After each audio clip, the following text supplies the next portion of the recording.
Welcome to CEO Money. I'm Michael Yorba. Thanks for joining with us. All right, I have Sean Evans, CEO of My Wine Society, on the show with me today. Sean, welcome back to the show. How have you been? Oh, thanks for having me. I've been great, and I'm super pumped to be back on. Fortunately, we are in super go mode for our festival, which is a week away, so you caught me working from my home office today. That's okay. All right. Tell everybody who has not met you yet about Wine Society, My Wine Society. What are you doing? And then I want to hear about the event. I understand it's almost sold out. Yeah, so My Wine Society is a social engagement app platform for the global wine community. Just a really quick 30-second overview. I was working in the management consulting space, mostly helping small cap companies and startups scale their businesses. I was approached by a number of wineries asking how they can better market and connect to the next generation of wine drinkers, which is the digital first mobile generation. Wineries typically struggle to market in the first place. Over 65% of the market is family owned, one-off property type of businesses. So they're trying to make great wine, and they're focused on running their business, and marketing's kind of like the leftover piece that they need help with, especially with the new digital age. So I saw the white space there, got connected with a great white label app solution in Skylab apps, and it was a great synergy. We started the process about a year and a half ago. We launched testing about a year ago. And then just mid-May this year, 2019, we launched in our first live market in San Diego, Temecula, so Southern California. And we're culminating that launch with a wine and music festival, Waterfront Park, San Diego, next Saturday. Okay. What do you attribute the almost record time near sellout, and it probably will sell out when it's all over and done with, but what do you attribute the attraction to you in such a fashion that you can go on and make this a template and move from city to city? How did you create something that's so appealable to everybody? Yeah, so you're talking about the Blended Wine Festival, right? Yes. So it's a really funny evolution. Actually, we kind of fell into to hosting this festival. So when we had our initial go-to-market strategy after testing the app and determining what users and wineries needed from the app in different markets around the world, we tested in Spain, Australia, all over North America, Mexico. We decided during our go-to-market strategy that we were going to launch in our home region, our backyard. We were going to own this area, and we were going to try to saturate this area with app users, with sponsors. And really take that Uber approach of owning they owned San Francisco first, and then they expanded out and then went global, obviously. So we were really going for that approach. And in the beginning, we kind of earmarked, okay, we think it's going to take 3 to 4 months to really gain traction in this region and show some revenue and some user base upticks, et cetera. So at the end of that 3 or 4 months, why don't we do a little celebration, live event, ticketed event with all the partner wineries there, and bring out a bunch of users and just get a nice big spike in user education, in engagement, et cetera. But at first, that culminating event, so to speak, was really just going to be a collection of 40 wineries behind a tasting table in some ballroom in a Holiday Inn. And we were going to charge, $25, and you come in and you taste a bunch of wines and you hang out with a bunch of winos and you learn how to use the app, et cetera.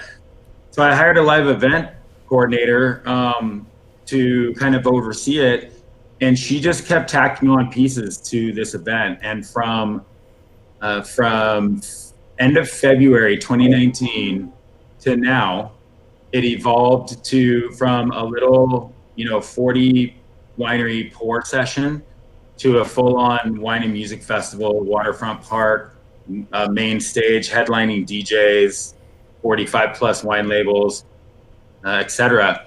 And I think to answer your question more directly, in 2018, the way we tested the platform to figure out what wineries and what end users wanted in different markets, we really created a live event culture in our company, because that's how we were testing. We would host pop-up tastings, we would host ticketed events at wineries, and we'd pour wine for people, and we'd set up fun activities and games and let them win sponsored prizes in the app.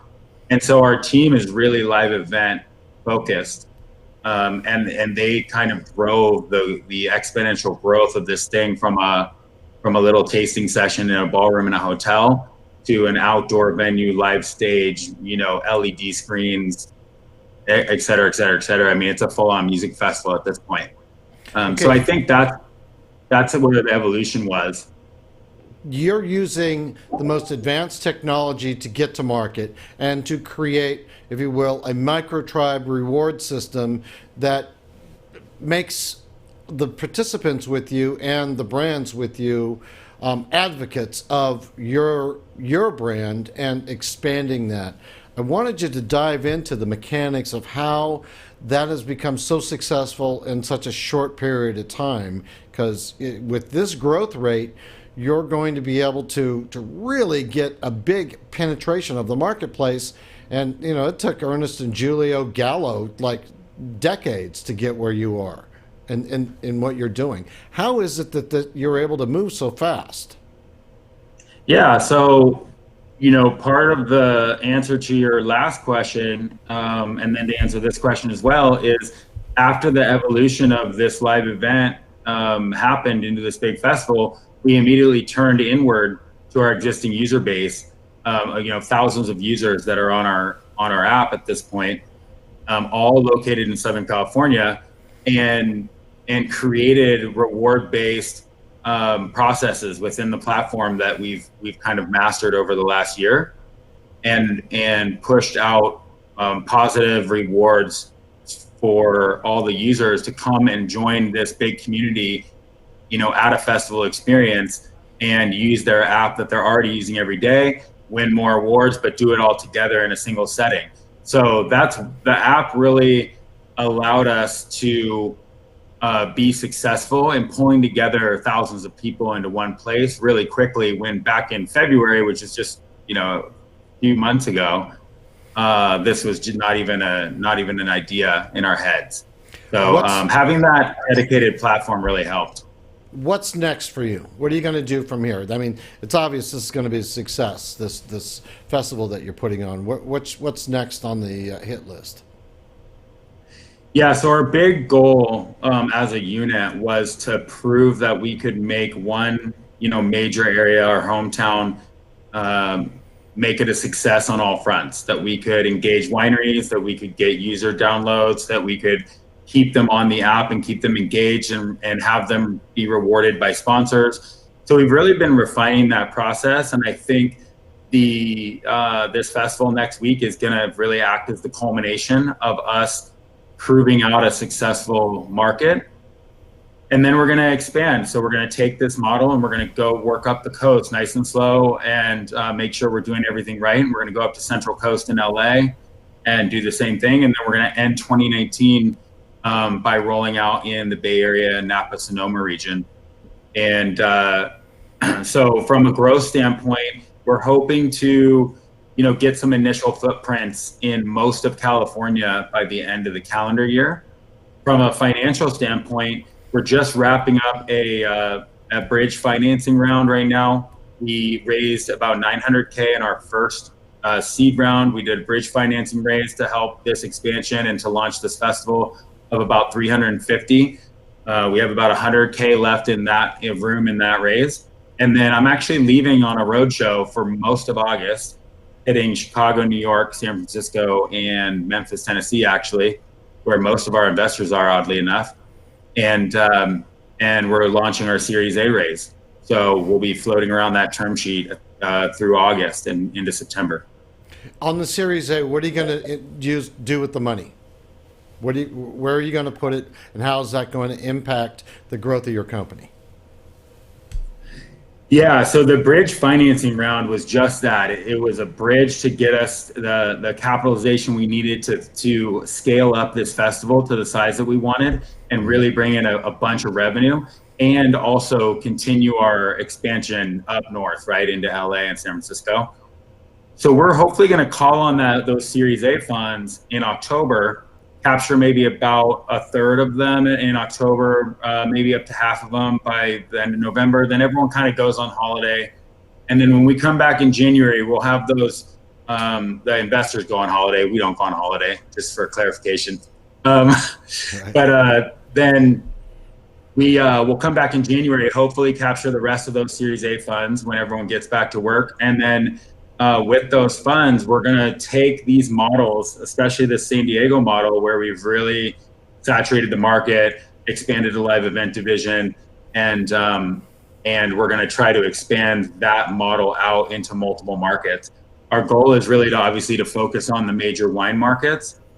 However, we have done a couple cool acquisitions recently, and now we have kind of a live event division as well. So we're going to utilize those funds in different capacities, but continue to grow in line with what we've proven is successful here in this home market. Good. I know you'll be a big success. I can already tell. All right, Sean, thanks for being a guest on today's show. Really appreciate it. Yeah, no problem. Thanks so much. Appreciate it. All right, we'll talk to you soon. All right, you've been watching CEO Money with Michael Yorba. Thanks for joining with us. Like us on Facebook, follow us on Twitter, and subscribe to our YouTube channel.